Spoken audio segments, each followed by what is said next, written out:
Thank you very much. Thank you for the invitation to this concluding conference, and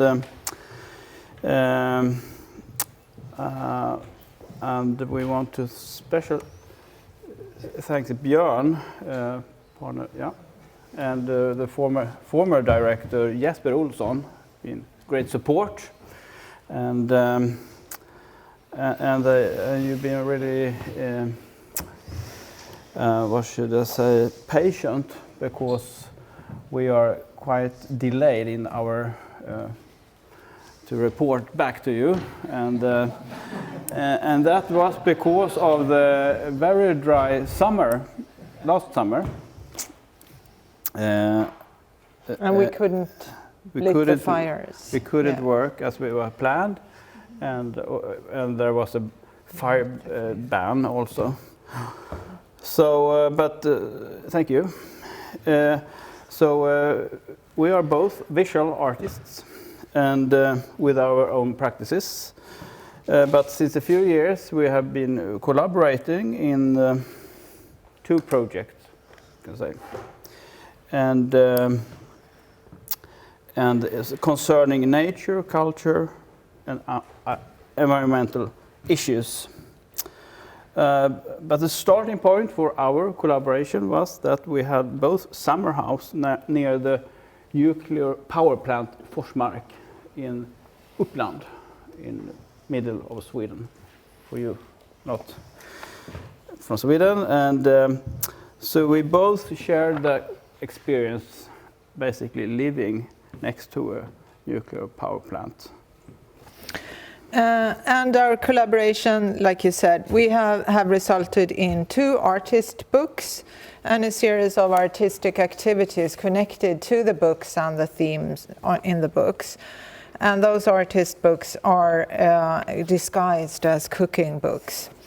The name of the first book, which is actually not part of the Seedbox money project, to be correct, but we will present it here, is 10 degrees Celsius recipes from the archipelago of Forsmark.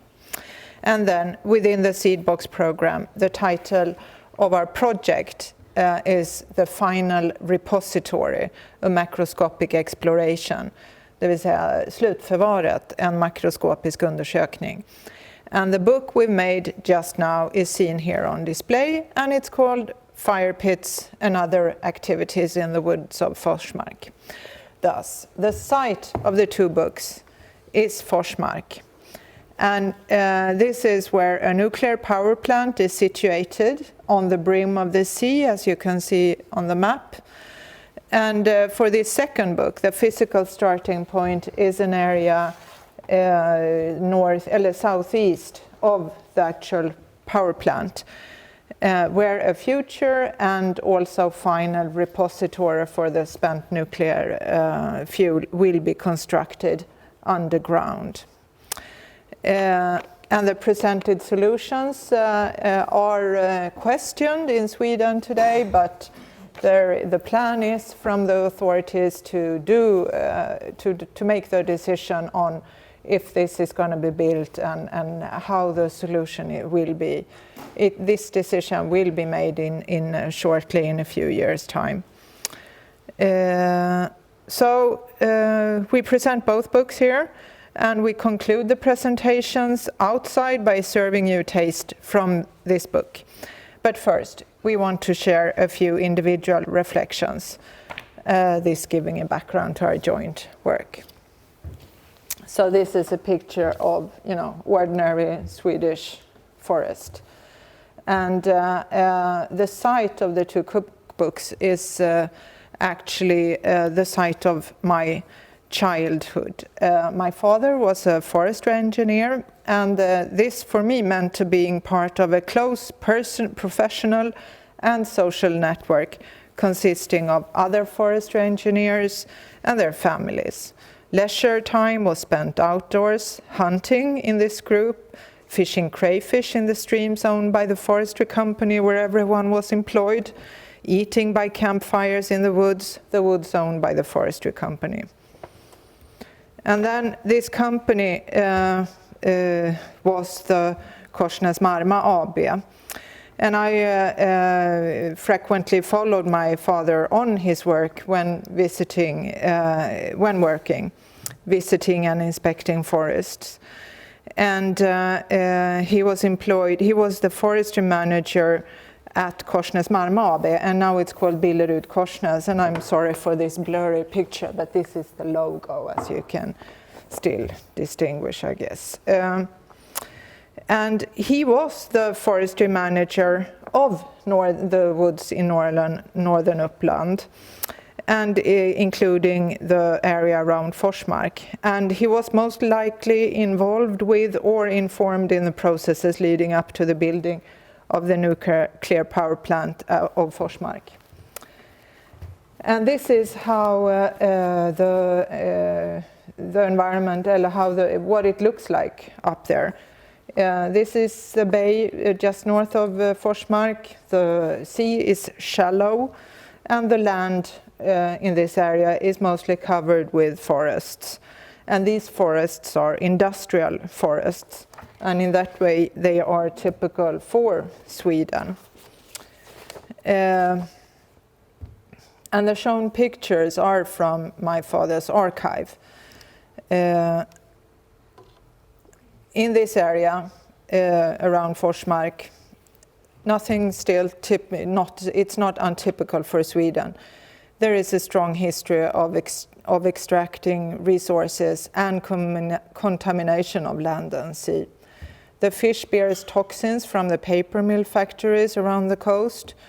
Big areas of shore and land, in especially this area, are sealed off due to the remaining explosives from the former military firing range, and the public beach in the 17th mining town of Lövsta is full of arsenic from the former iron production.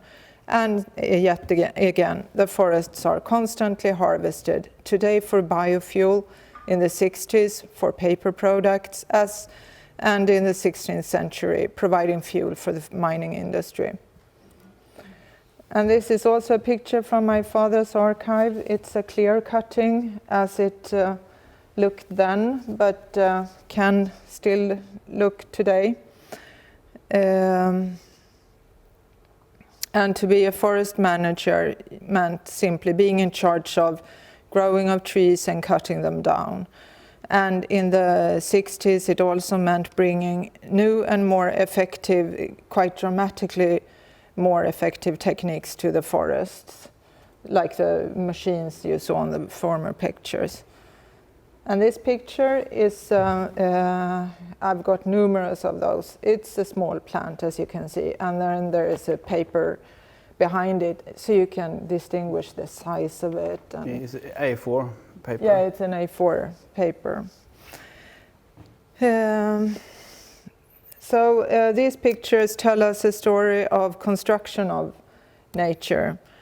And this picture is from, I don't have the English word, plantskola. Well, you know, where you grow the nursery of fir plants.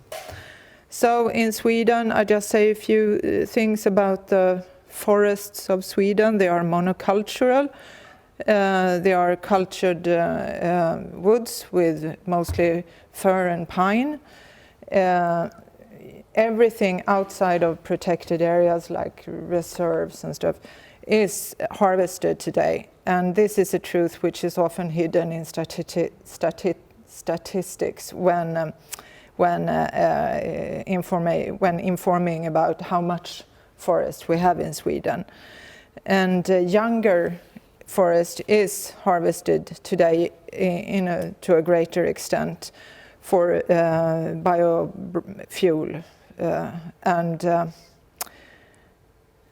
And so consequently, a few of these pictures showing the mature forest, you know, we might see even less of this mature cultured forest. Nej, jaha, det saknas en bild, just det. Eller det saknas inte. Men anyways, so this this cultured forest was nature to me when I grew up, and it actually still is. And I would say it is a part of nature for most of us. And it's not a black and white picture. the Swedish forest and the forest of Forsmark, where we have been working, can be described as artifacts, as they have been today, but the resilience of the living individual is also evident and can be perceived, going out in the woods and stuff. So while working with this book, there has been one question for me, which has been about the industrial forest. How does its nature, so to say, affect us? What does it do to us, to our perception of existence? And what options of actions or change of perceptions does it leave us? Our mindset, how is it affected, and what possibilities are there in looking closer at this? Yes, and I will continue to talk about the forest industry and one experience that I had and been present also when we worked together in our project, and it was a photo commission. I was assigned by Sveaskog for it was about 20 years ago. So and then I worked as a freelance photographer. So and for you who's not from Sweden, I can say that Sveaskog is the largest forest owner in Sweden, and it's also run state-owned. And it originates from something called Domänverket.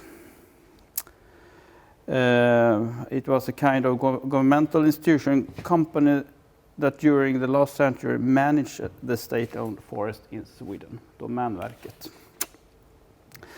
So my mission was to photograph and depict Swedish forest all over Sweden. It was traveling around, and the aim was to build a digital image archive for Sveaskog, and also to make pictures that promote and market, and also marketing the company and their products.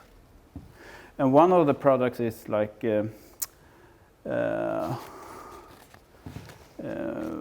not only forest, it's also something experience in the woods.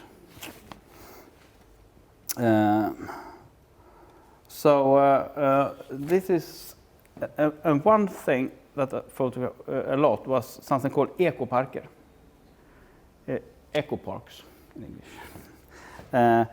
And they also originated from Domänverket, and they were called Domänreservat before. And it was about 700, more than 700 Domänreservat in Sweden. And nowadays they're called ecoparker. So this is an ecopark. And they were all over Sweden, but also located around the big industrial cities. This is Harasjömåla in Blekinge. It's close to Olofström, where they built trucks, Volvo trucks, for example. So it was also a recreation area for people working in the industry. So this is images that I took with the people on in the back. They are from Germany, and they're tourist guides. And Sveaskog want to sell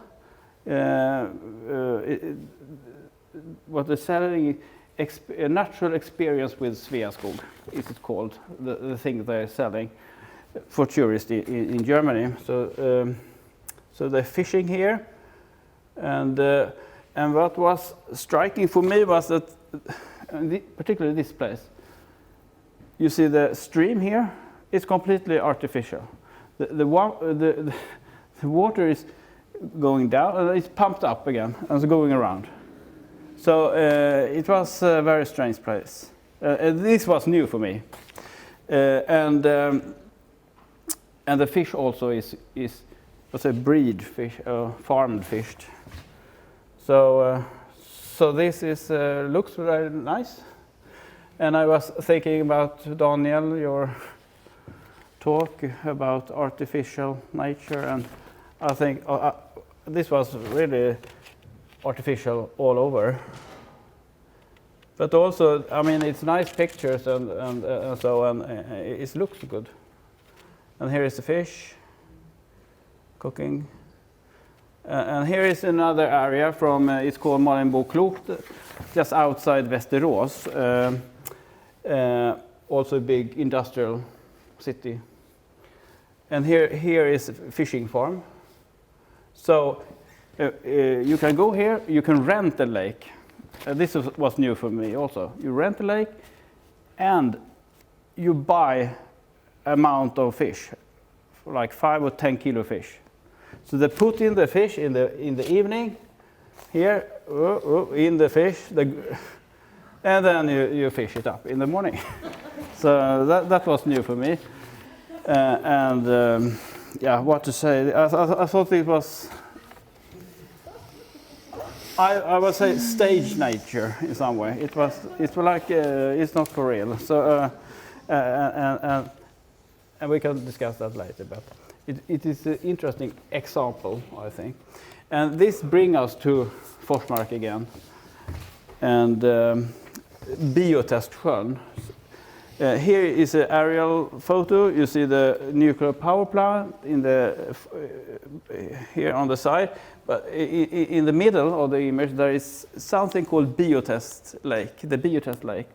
And it was built 1977, and the hot cooling water from the nuclear power plant is pumped up there.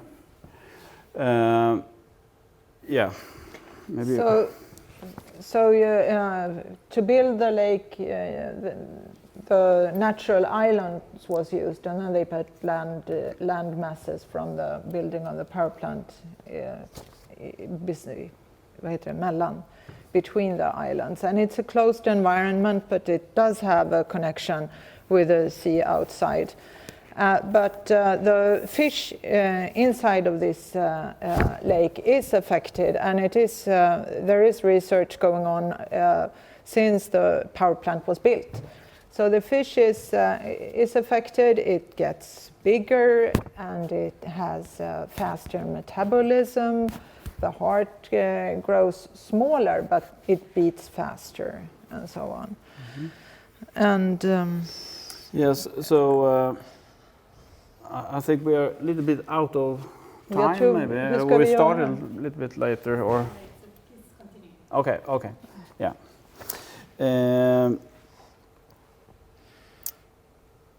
Yeah, so and there is also about research about climate change, because this they have a lot of data from the 70s and data on a really hot environment, and it's a really strange place.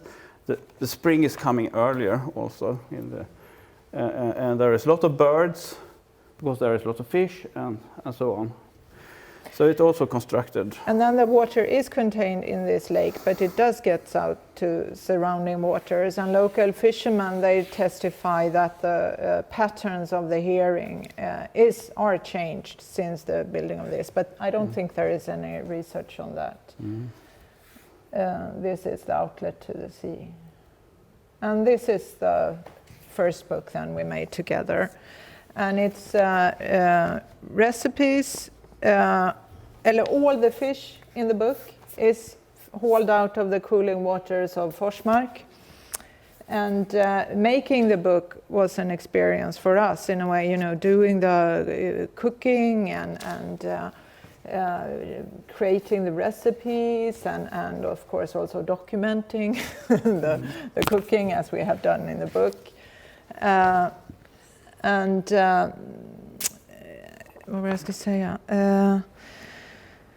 So the fish, and then we also have served the fish in different situations. And of course, you always get the reaction when we tell that the fish is from Forsmark. Is it radioactive?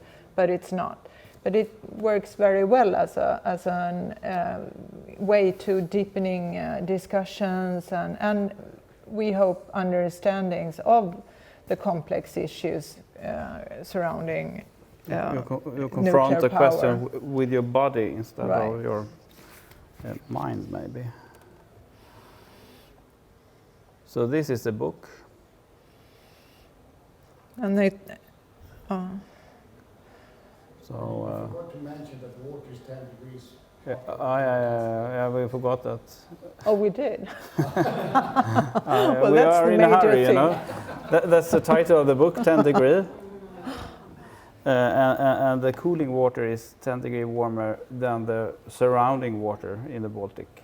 So that's the title.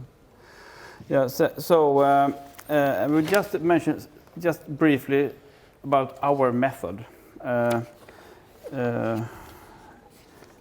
It was I thought about doing Gothenburg. You know, you were out with this on the streets, and that's.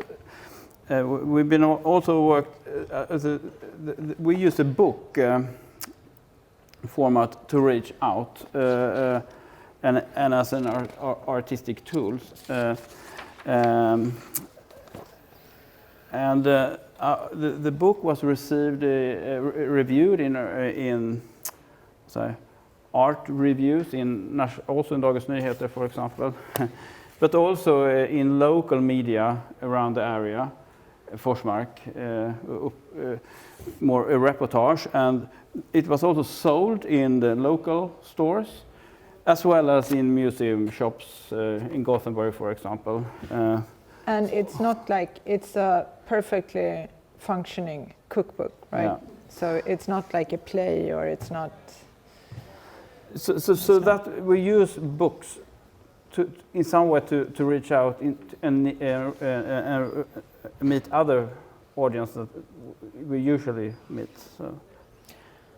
And then we use the eating situation, us cooking the food, serving, meeting the people, eating as we call it performance or matlagningsaktion. We've done a few. This is at Gothenburg at the Avenue, which was really fun to serve strömming from the Baltic Sea in the capital of fish in Sweden. And this is at the Biological Museum. And this is just recently, first time in a food truck, and at Skeppsholmen in the midst of Stockholm. This has, of course, participatory qualities. It opens up, it kind of simplifies. You can say it's a simplification of a complex issue presented through a dish. Yeah. Ja, det är väl det vi har att säga. Men Björn sa att man kunde vara kvar till 15:15. Det behöver vi inte vara, men vi tar några minuter och går igenom den nya boken, va? Eller hur? Okay, we'll see. We're almost done. This is in Arrettan. And this is the new cookbook then, eller new artist book. So we will have a release on Saturday in Stockholm, and before we talk about the book, we just want to say something about the site and the place and the woods. When you walk in the woods of Forsmark, you see boreholes, pipes coming up from the ground all over. It's more than 70 boreholes that they made to investigate the bedrocks for the final repository for nuclear waste. So it's almost like a biopsy thing you take in your back, samples from the earth. I think about that and I see all those boreholes coming up from the ground. And They also investigate the waters, because in this tectonic lens, it's a very solid rock underneath here. You get really old water, which is still sitting there. Salt water, 9,000 years from the Littorina Sea. And even further down, you have very small amount of water, which is 1 million a year. And this is the book. And of course we use the cooking pit. It's an ancient method for cooking, which was used in this area. They found at the excavation for the E4 and the big motorway here, they found several cooking pits, of course. Ska jag läsa den här texten och så avslutar vi med det, eller? Johans text, eller? Nej, jag tänkte den här våran ja. text. Mm. So I read, the book has a few, every chapter starts with a short text with some information or you know, it's a text. And then we also have a concluding text which you will get from a philosopher. But I read this, och så kan du bläddra igenom. We are walking, fire pit on a clear cutting. We are walking on a trail in the woods, searching for the right place to open a fire pit. Our attention is focused on the appearances of the trees, the forest, the sounds from the animals, the qualities of the ground and soil. Exactly where is the best place to light up the fire? The crust of the earth in the Forsmark area has been moving upwards and downwards for millions of years. This due to ice ages, the shifts of the continental plates, and change in temperatures.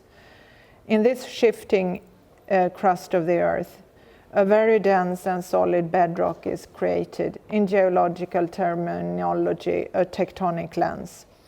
This lens is the floor and base for our activities in the forest.